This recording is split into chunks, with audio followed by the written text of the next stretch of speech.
You're in a busy cafe, mid-conversation, when someone asks a direct question and your mind goes completely blank. You listen to English podcasts at double speed, you read dense emails without a second thought, and you understand almost everything. But the moment you have to open your mouth to reply, the words vanish. It is easy to assume this happens because of a poor memory or a weak vocabulary, but even with thousands of words in your head, the retrieval system can still fail. In high-stakes environments, like a Canadian workplace, this hesitation creates a real ceiling. It forces you to miss out on promotions and social connections, making you appear less competent than you actually are. The freeze is a mechanical failure in the brain's routing system. Under pressure, the path between knowing a word and saying it simply breaks down. To understand this, we look at three hubs: input, meaning, and output. Listening is a clean, direct path from input to meaning.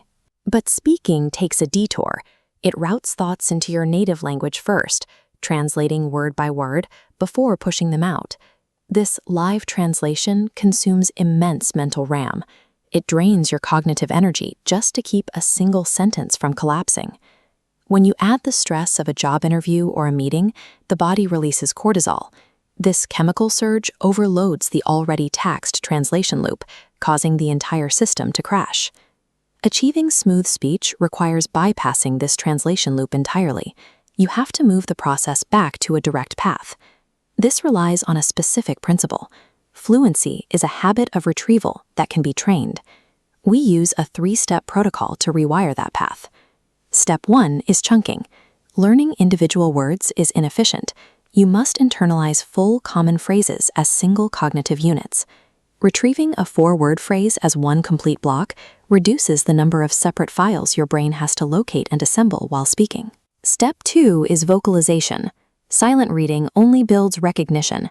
Speaking aloud builds muscle memory and retrieval speed. They are distinct physical skills. You have to practice producing sound. Speak your chunked phrases out loud, even alone, to strengthen the mechanical habit of verbal output. Step 3 is pressure simulation.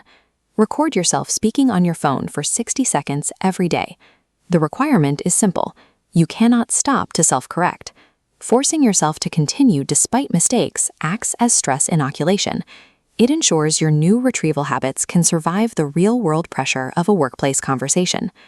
Using these 3 mechanics forces the brain to abandon the slow translation detour and replaces it with automatic, instant language retrieval. Once the burden of live translation is gone, your speech becomes fluid. The words arrive at the front of your mind exactly when you need them.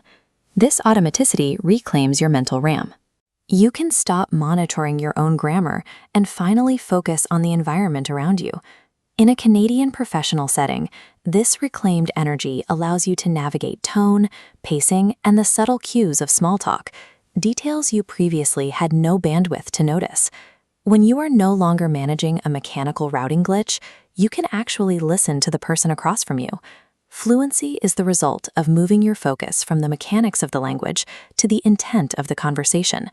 Removing the freeze is the first step in mastering these professional nuances. In the next video, we're looking at the most common grammatical error that signals you are a non-native speaker and how to eliminate it permanently.